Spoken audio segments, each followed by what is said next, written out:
Let me quickly go over this object menu. So if you select any object, you have this object menu, and let me just go over some of the most common things here. So the first thing is transform. There is not much many things to do. There is all the common things like these ones are will be learned in edit mode. But here I have one thing, which is randomize transform. So you can just randomly transform objects like these, especially when you have a few objects. Shift D, and Shift D.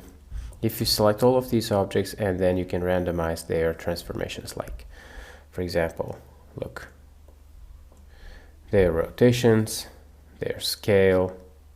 So, like so, for example. And we have random seed. So this is something which can be interesting. So I think we used this in one of these projects, or I think I used it when I was explaining something else in this course, I think. So the next thing is set origin. We will talk about object origins in a different video in this section of the course. So please watch that video. And we have this mirror object, but we don't talk about this because we have this mirror modifier, which we use always to mirror objects. Another thing which is interesting is this clearing transformations with an Alt. For example, if you move your object with G, you can clear the transformation with Alt G.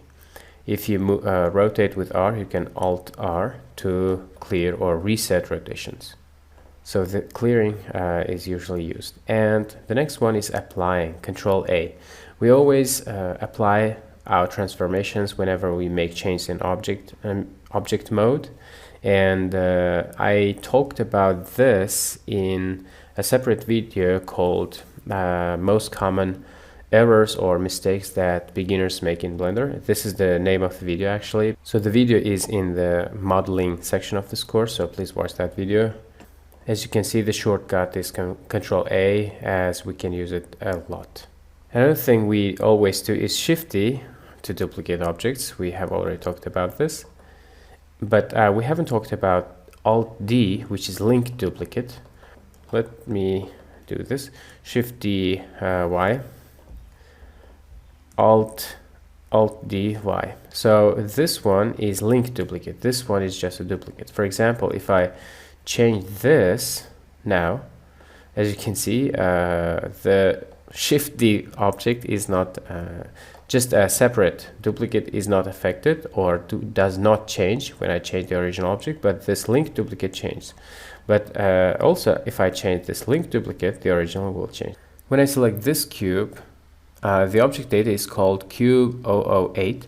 When I select this, it's cube 006, and when I select this one, it's also cube 006. So the object is different. As you can see, this is cube, just cube. This is cube 002, but the data is the same. You can check it from here. And you can just rename this data like whatever. And as you can see, it's changed in both objects. So the data is the same. To kind of unlink it, you can just click on this number, and now it's unlinked. Now if you change one of these, the other will not change.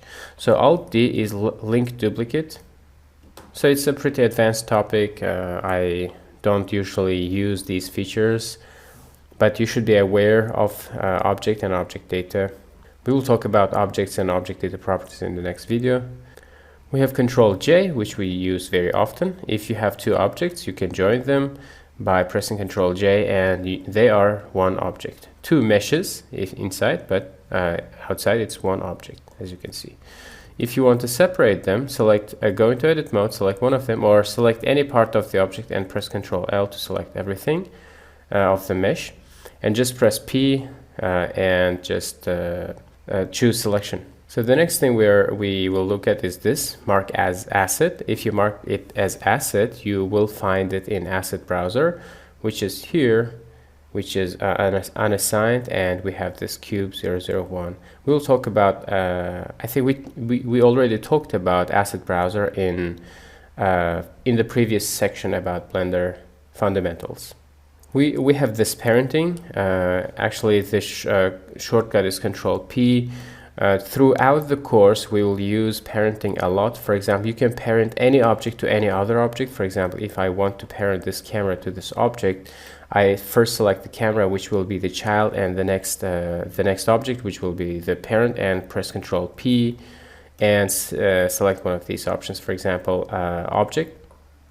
Yeah, just the first single one, and this is the parent now, and the scale, the rotation, and the movement, always the camera will always follow this object whenever we change. For example, when we look from the camera, I can rotate, and the camera will rotate together with the object. If you want to reset, you can select both and press Alt P and clear parent. We will use parenting, and we will talk about this a lot throughout the course, but let me show you another thing related to parenting. If you select the child and then the parent and Control P and just choose object, and now let's rotate and scale it down. Now if I want to unparent this object, like I click on this and Alt P, clear parent, if you look, the child went back to its original state, original position, rotation, and scale. But what if you want it to stay just like in its current position, rotation, and scale? You can just select this, Alt P, and just clear parent and keep transformation, and you will just keep the transformations. Another thing we will talk about is this collection. You can move your objects into collection, move out of collection, and the only thing that we use a lot is select a few objects and press M and choose new collection and call your collection, I don't know, camera mesh or something, and hit OK, and now they're in their separate collection called cam mesh. Now the next thing is relations. I have shown you how to make any object a single user, like if your objects are linked in whatever. For example, we have two objects, right, and they are linked. For example, materials linked and everything is linked. For example, look at this. Let me give this a material, and let's give this the same material. Both of them is using a material called same, as you can see, both objects. But if I want them to be single users, I can just select any of them. For example, come here to object, relations, make single user, object, data, and materials. Now the object has, now we have two materials, and this object has same 001, and this object has just same. You can also make objects local. Just choose all. If you for example download any materials, any objects from the internet, or you have downloaded them from BlenderKit, which is a powerful add-on, which we'll talk about in add-on section of this course. And if you cannot edit some of the properties of the material, just select your material, select your object, go to object, and relations, make local, all. So these options can be tricky, make local and make single user. You make local your objects when you have objects imported from a different Blender file, or when you have downloaded them from BlenderKit, which is a powerful add-on. If you link objects from a different Blender file, of course it's possible, like a file, link. You can, for example, go into this another blend file and come here to, for example, mesh, and choose any mesh, right? For example, this one, and link. Now I have linked this file. Now if I want to go to edit mode, it's impossible because this is just link to that object. I can see it, I can render this out, but it's just a link. I can't do anything, I can't change any materials or anything to this. But if I want to make this a local object, I can come here to object and relations, make local, all. And now this object is local. I can change its data, I can change the material or whatever, because it's a local object. So if you imported or linked your objects from a different Blender file, you make them local if you want to change them. The next thing we will talk about is linking data. You can link different data. For example, you Shift A and create this cylinder, put it there. Now they have two objects with two different sets of data, and they might have to materials like this.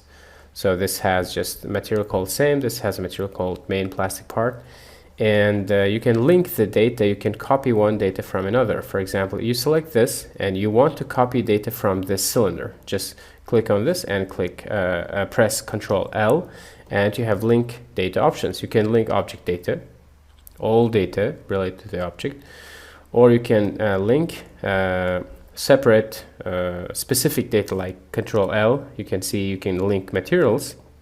Now you have copied the material of the cylinder to the cube. Ctrl Z.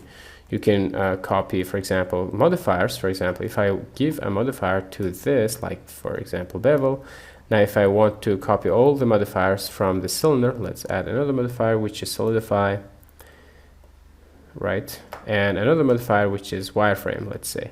Now you want to copy all the modifiers from the cylinder to this cube.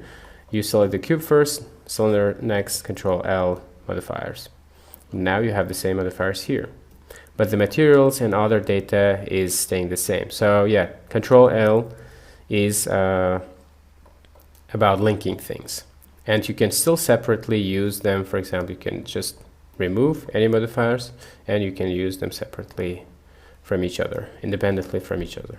So this is everything that I wanted to show you in this object menu. There are of course a few more things, but they are not very common, and also we will look at most of them in different parts. We will look at them a lot throughout the video, so I don't want to repeat myself. For example, these shading options, shade smooth, auto smooth, and flat, we will talk about them a lot. And animation, we are not going to talk about animation all in this course because it's not an animation course. We will look at quick effects and rigid body in the last section of the course called Other Powerful Features of Blender. Please watch those videos. We will talk about converting meshes to curves and things throughout the video a lot. Show, hide, it's easy, H, Alt H, Shift H. And the cleanup thing, remove unused material slots. We will talk about this from here. Clean up, you can clean up this entire blend file. For example, if I select this cube, there is no other cubes, but if you come here, no, object data, it's cube 019, because Blender will remember all the other cubes that have been here, that lived and died in the scene. So Blender will just keep counting. For example, now it's cube 020. It will keep the data. So let's file, clean up. Sometimes you clean things up like from here and now, and choose the next option too, recursive, Shift A. If you saw, Blender has deleted a lot of data. Shift A, cube. Now it's a fresh cube called cube in object its name, and in data name it's cube, and there is no other information Blender is remembering. So sometimes you just need to delete things. And also, if you look at the materials, there is no material at all, because no material was being used, and so Blender will just Blender just got rid of them. So sometimes you clean things up from here. So that's it. Yeah, I hope this will help you throughout the course, and just enjoy the rest of the videos.